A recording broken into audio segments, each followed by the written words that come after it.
Monday, 8:09 p.m.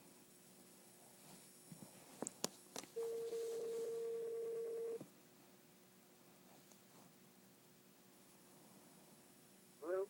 Hey, Danny.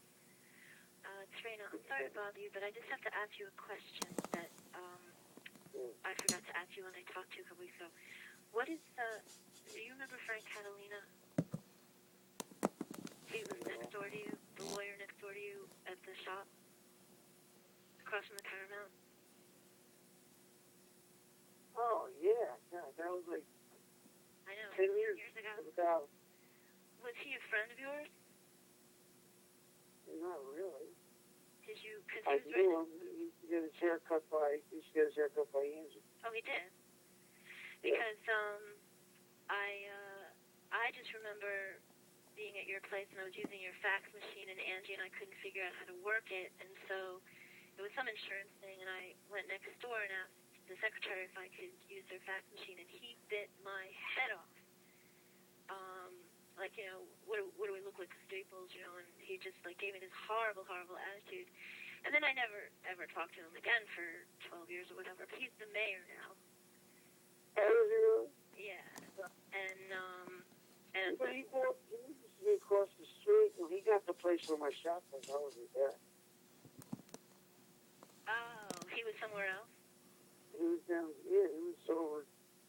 by motor vehicles or something. Oh, but he did come into your shop to get his haircut, though.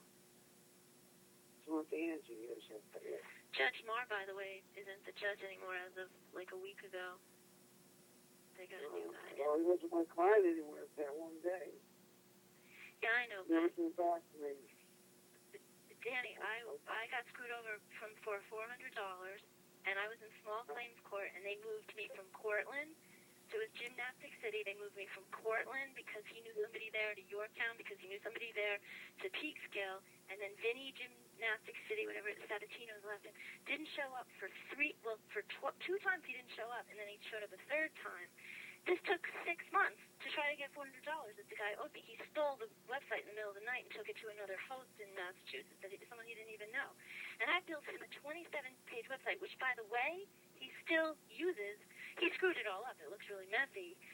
But the point is, you know, the judge and I were talking about the economy and what's going on in the world, and I was talking about simple justice. Like if a young woman who got screwed over by a guy that has too many Mercedes for his own good can't even get $400, you know, then who are we kidding? Like, I mean, it is that simple. And I was flat broke. So, but yet I have to listen to everybody call me crazy and all this stuff that has gone on, like, most of my life. When I thought it was, like, really not, I thought, wow, you know, one-on-one with the judge, and so it wasn't you have to know it wasn't my intention to fight with him. What a coincidence that the judge is getting his haircut in your shop. I was there before he came in. What the hell are you talking about? Anyway, but that's Raina. I don't want to cut you short, but I have to get up at 4 o'clock tomorrow morning. Okay. I'm in bed right now. Okay. Catalina, I really never, the secretary used to come too to get her haircut. Well, the thing is all the newspapers before the election said that he was arrested for a felony of electioneering, election tampering. And then instead of losing his lawyer license and getting charged with felony, he pleaded to a misdemeanor. This is what the newspaper article said. Yeah, well, that makes sense, but you realize that I just wondered if you heard anything about the it highest at capita of attorneys that have been disbarred in Peekskill, all of New York. In Peekskill, right? Yeah. They have the highest count per capita of attorneys that have been disbarred. It's a very freaking count. How do you know that? How do I know that? Why am I told you that? You're an attorney. Is it a joke? Are you? No, it's the truth. It's the truth because Bly was disbarred, and there's a bunch of them that were disbarred. That's funny. Well, listen, I'll let you go to bed, and I'll call you again, and we'll talk another time. Okay. All right. Okay.